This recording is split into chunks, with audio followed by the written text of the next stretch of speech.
Revision कैसे करें, क्योंकि रिवीजन करना बहुत ज्यादा इंपॉर्टेंट है। अगर आप रिवीजन नहीं करते हो तो आप किसी भी टॉपिक को चाहे जितनी बार पढ़ लो, आपको याद रहने वाला नहीं है। अगर आप सही टाइम पर रिवाइज नहीं करते हो, आप कुछ दिन तक याद रखोगे फिर भूल जाओगे। अगर आप प्रॉपर रिवीजन नहीं करते हो तो वो प्रॉपर रिवीजन या फिर एक बेटर रिवीजन कैसे करना है, आज की इस वीडियो में हम समझने वाले। रिवीजन करने के लिए कुछ बेसिक पॉइंट्स हैं जिनके बारे में आज की वीडियो में बात करेंगे। तो देखिए, अगर आपको अच्छे से रिवीजन करना है तो उसके लिए आपको कुछ बेसिक पॉइंट को याद रखना है। सबसे पहली बात कि आप एक बात समझिए कि हम कोई भी चीज याद करते हैं तो भूल क्यों जाते हैं, है ना। वाई वी आर फॉरगेट, है ना। हमको भूलने की आदत क्यों है। हम कोई भी चीज पढ़ते हैं, एक दिन पढ़ा फिर भूल गए। ये आपकी नहीं हमारी भी प्रॉब्लम है, लेकिन बच्चे क्यों भूल जाते हैं। भूलते सिर्फ इसी वजह से हैं कि एक मेथड होता है कि आप कोई भी चीज कितने दिन में भूल जाओगे। फॉर एग्जाम्पल, मान लीजिए कोई तुमने एक टॉपिक पढ़ा, ठीक है, मान लीजिए तुमने कोई एक टॉपिक पढ़ा। ये मान लो तुम्हारा साइंस का एक टॉपिक है, मैथ साइंस का मैं मान लेता हूँ। मान लीजिए साइंस का टॉपिक है आपका केमिकल रिएक्शन टॉपिक है, ठीक है। आपने केमिकल रिएक्शन पढ़ा। अब जब आपने केमिकल रिएक्शन पढ़ा, फर्स्ट डे आपने पढ़ा, डे 1, ठीक, डे 1 में आपने पढ़ा, इसको अच्छे से तैयार किया, आपको समझ में आ गया केमिकल रिएक्शन क्या होती है, ठीक है। आपको समझ में आ गया रिएक्टेंट क्या होता है, प्रोडक्ट क्या होता है, सब आपको एकदम अच्छे समझ में आ गया। लेकिन आप पहले दिन पढ़े और सेकेंड डे आप गए भूल कि हमने क्या पढ़ा। आपको थोड़ा बहुत याद है कि हाँ ये होता है रिएक्टेंट, ये होता है, ये होता है। थर्ड डे आप क्या हुआ, थोड़ा और भूले। फोर्थ डे क्या हुआ, आप एक हफ्ते बाद नहीं 1 वीक के बाद आप देखोगे कि आपको उसमें बिल्कुल भी नहीं याद है। आपको उसमें याद ही नहीं रहा क्या रिएक्टेंट है, क्या प्रोडक्ट है ना, क्या केमिकल रिएक्शन है, क्या बैलेंस्ड केमिकल रिएक्शन, आपको कुछ नहीं पता उसके बारे में। क्यों? क्योंकि आप जो है भूलते कैसे हो। आप अगर एक ग्राफ की बात करें तो आप ऐसे भूलते हो डायरेक्ट, है ना, ऐसे फॉरगेटिंग कर्व ग्राफ है ये, है ना। कैसे भूलते चले जा रहे हो आप। आपने पहले दिन जब याद किया तो आपका पोटेंशियल यहां था, एक हफ्ते बाद कहां पे पहुंच गए, एकदम जीरो पे, है ना। जितना आपको याद था उससे थोड़ा बहुत आपको याद है बस, बाकी सब आप खा चुके हो, बाकी सब आप क्या कर चुके हो, भूल चुके हो। तो आप भूलते क्यों हो, आप क्यों भूलते हो, फॉरगेट क्यों होता है, आपको याद क्यों नहीं रहता, क्योंकि आपने एक सही टाइम पर रिवीजन नहीं करा। जैसे ग्राफ नीचे हो रहा था यहाँ पे, तैसे आपको रिवाइज मारना था। जैसे ग्राफ और नीचे गया तैसे आपको रिवाइज मारना था। तो आपको रिवीजन प्रॉपर टाइम पे चाहिए।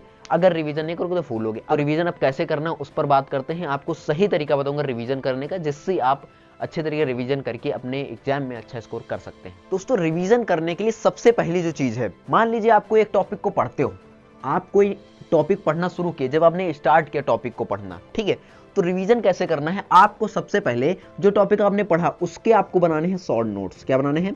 Short notes. अब आप बताइए शॉर्ट नोट्स कैसे बनाए जाते हैं। शॉर्ट नोट्स बनाने के लिए ना भैया बहुत दिमाग लगाना पड़ता है। दिमाग लगाने का क्या मतलब है, शॉर्ट नोट जब भी आप बनाएंगे तो उसमें सिर्फ और सिर्फ आपको इंपॉर्टेंट चीजें ही लिखनी है। जितनी भी इंपॉर्टेंट चीजें हैं सिर्फ आपको वो लिखनी है। आपको कोई भी फालतू की चीज उसमें ऐड नहीं करनी है। इंपॉर्टेंट चीज, है ना, इंपॉर्टेंट फॉर्मूले आपको उसमें लिखने हैं, इंपॉर्टेंट फॉर्मूला उसमें आपको लिखने हैं, ठीक है। इंपॉर्टेंट आपको उसमें जो है कीवर्ड्स ऐड करने हैं। जैसे कोई टॉपिक आपने पढ़ा, कोई डेट आ गई तो डेट आपको उसमें मेंशन करना है किनारे साइड में, ठीक है। तो आपको इन चीजों में शॉर्ट नोट्स बनाने हैं। अब मान लीजिए आपने शॉर्ट नोट्स बनाया, आपका जो आपका एक चैप्टर था, मान लीजिए चैप्टर 1 आपने पढ़ा, उस चैप्टर 1 में आपके मान लो पेजेस थे 40 पेज। कितने पेज थे? 40 पेज थे। आपने इन 40 पेजेस को आपने समराइज कर दिया 4 पेज में। कितने पेज में? आपके 40 पेज थे, आपने उनको समराइज कर दिया कितने? 4 पेजेस में। कितने पेज में आपने कर दिया? 4 पेज। तो सोचो अब आपको 36 पेज पढ़ने की कोई जरूरत नहीं। आपको सिर्फ पढ़ना कितना है? 4 पेजेस, ओनली 4 पेज। अब ये 4 पेज पढ़ना आपके लिए बहुत आसान हो गया। कैसे करोगे बताता हूं। सेकंड पॉइंट, जो आपने शॉर्ट नोट्स तैयार किए हैं इनको आपको डेली बेसिस पे पढ़ना है। लेकिन डेली क्या हमेशा शॉर्ट नोट्स ही पढ़ते रहे? नहीं, आपको इसके लिए एक टाइम डिसाइड करना है। वो टाइम कौन सा हो सकता है? और फॉर एग्जाम्पल अगर हम बात करें कि आपको किस टाइम पढ़ना चाहिए, तो आपको किस टाइम नहीं पढ़ना है वो जान लीजिए, और जिस टाइम पढ़ना है वो आपको ऑटोमेटिक पता चल जाएगा। जो आपको प्रोडक्टिव टाइम होता है, प्रोडक्टिव टाइम मींस कि जो इंपॉर्टेंट टाइम है। फॉर एग्जांपल अगर मैं बात करूं प्रोडक्टिव टाइम क्या होता है, प्रोडक्टिव टाइम मान लीजिए जिस वक्त आपको पढ़ने में सबसे ज्यादा अच्छा लगता है। अगर आप सोचोगे इस टाइम में पढ़ूंगा तो मुझे कुछ भी याद हो जाएगा, तो उस टाइम में आपको नहीं पढ़ना है, मतलब नहीं रिवीजन करना। रिवीजन आपको उस टाइम नहीं करना है जो आपका प्रोडक्टिव टाइम है। तो प्रोडक्टिव टाइम में आपको रिवीजन नहीं करना है। इससे क्या होगा, अगर आप प्रोडक्टिव में रिवीजन कर लोगे, प्रोडक्टिव टाइम में अगर आप रिवीजन करोगे तो आप न्यू टॉपिक को नहीं पढ़ पाओगे। क्या क्या नहीं कर पाओगे, न्यू टॉपिक को आप नहीं क्लियर कर पाओगे, समझ नहीं पाओगे, क्योंकि आपने जो अपनी एनर्जी है वो रिवीजन करने में सारी लगा दी।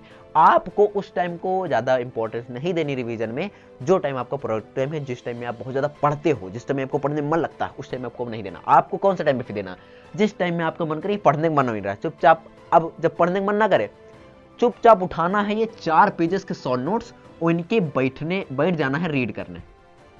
क्या करना है, रीड करने। अब किस टाइम आप पढ़ोगे, जो लेस टाइम होगा, लेस टाइम मतलब कि जो बचा हुआ समय है, किस चीज से बचा हुआ है, इस प्रोडक्टिव टाइम से बचा हुआ है, जो आपको कोई काम ही करने का मन नहीं, चुपचाप नोट्स उठाए, लेटे हैं आराम से अपने बेड पे और सोफे पे बैठे हुए हैं, आराम से नोट देख रहे हैं, हाँ ये लिखा हुआ है साइंस केमिकल रिएक्शन फलाना, ऐसे बोल रहे हैं, क्या दिक्कत, समझ में आ जाएगा उसमें आपको सारी चीजें। तो रिवीजन करने का टाइम कौन सा होगा, रिवीजन करने का टाइम होगा जो टाइम आपको प्रोडक्टिव नहीं है, जिसमें आप पढ़ते नहीं हो, उसमें बैठे रहते हो खाली। मैं आपको बताऊं मेरा क्या होता है, मुझको फॉर्मूले याद करने होते, तो मुझको फॉर्मूले इतने आसानी याद नहीं होते, पता नहीं क्यों नहीं याद होते थे, अब तो याद हो जाते हैं। याद नहीं होते तो मैं क्या करता पता है, मैं एक छोटी सी चिट बनाता था, चिट, अब तो स्टिकी नोट्स आ गए, आप खरीद लो मार्केट से, ऑनलाइन मिल जाता है, ठीक है। तो स्टिकी नोट आते, उनको आप जब भी पेजेस कट करके बना लो, मैं उस पर फॉर्मूले छोटे छोटे लिख लेता था, फिर जेब में रख लेता था, कहीं पर गया खोल के देख लिया। तो इस तरीके से आपको याद करना है, आपको बार बार पढ़ना है। बार बार का सेंस मतलब ये नहीं कि पूरी किताब उठा के बार बार पढ़नी, आपको जो आपने एक चैप्टर पढ़ा उसके 40 पेजेस को 4 पेजेस में समराइज किया, पूरा पढ़ा और उसको अच्छे समझा, और उसके बाद उसको 4 पेजेस में उतार दिया, और गुजबचाना नहीं, मतलब एकदम घुसेड़ के नहीं लेना, एकदम थोड़ा दूरी बना के अच्छे से यूज करो। फॉर एग्जाम्पल जैसे मैं यहाँ पे कलर मार्कर का यूज कर रहा हूँ, वैसे आप कलर पेन का यूज करो अलग अलग चीजों को हाईलाइट करने के लिए, तब आपके शॉर्ट नोट्स में मस्त वाले बनेंगे। और जो आपके मस्त वाले शॉर्ट नोट्स बनेंगे ये आपको रिवीजन करने में बहुत ज़्यादा हेल्प करेंगे, ठीक है, रिवीजन करने में आपको बहुत ज़्यादा हेल्प करेंगे। और जब आप इस तरीके से रिवीजन करोगे तो इस बात की गारंटी है कि आप अपने एग्जाम में बेहतरीन स्कोर करके आओगे, ठीक है। तो रिवीजन कैसे करना है, सबसे पहले जो भी टॉपिक पढ़े उसके शॉर्ट नोट्स बनाए, इंपॉर्टेंट फॉर्मूलास उसमें लिखना है, जो भी इंपॉर्टेंट चीजें हैं, और उसके बाद उसको डेली बेसिस पर रिवाइज करना है। डेली बेसिस का सेंस इतना है कि जो जो चीजें आपको नहीं आती हैं उनको रिवाइज करिए, जो आती हैं उनको भी एक बार रिवाइज करिए, ताकि आपको वो और मजबूत हो जाए, ठीक है। और आपको जो है इसमें कब करना है आपको रिवाइज, जब आपका पढ़ने का मन ना हो उस टाइम आपको रिवाइज करना है। पढ़ने का मन नहीं, मतलब ऐसे देख तो सकते हो ना, देख आखिर रख के सामने देखो, पढ़ो ना, बस देखते रहो। रीड करना है, फिर उसको रीड मतलब पढ़ना है, फिर देख सकते हो, जो तुम्हारा मन करे वो कर सकते हो। अगर आप इस तरीके से रिवीजन करोगे तो मैं इस बात की गारंटी दे सकता हूं कि आपको जो है कोई दिक्कत नहीं आने वाली है। आपके हर एक टॉपिक एकदम फंटास्टिक क्लियर होंगे, एकदम अच्छे सबको समझ में आएंगी चीजें। और अगर आप रिवीजन नहीं करते हो तो आपने चाहे जितना पढ़ लिया हो भाई भूल जाओगे, ठीक है, चाहे जितना पढ़ लो भूल जाओगे। इसलिए बोलता हूं कि रिवीजन करो, टाइम टू टाइम रिवीजन करो। अगर आप टाइम टू टाइम रिवीजन नहीं करते हो तो ज्यादा चीजें आपको याद रहने वाली नहीं, आप एक समय बाद सारी चीजें भूल जाओगे। तो दोस्तों आई होप आपको ये वीडियो समझ में आई होगी, पसंद आई होगी। अगर आपको समझ में आई तो प्लीज वीडियो को लाइक कर देना, अपने दोस्तों के साथ शेयर कर देना। चल पे पहली बार आए तो सब्सक्राइब कर लेना। मिलते हैं आपको जल्दी नेक्स्ट वीडियो के, तब तक के लिए जय हिंद जय भारत।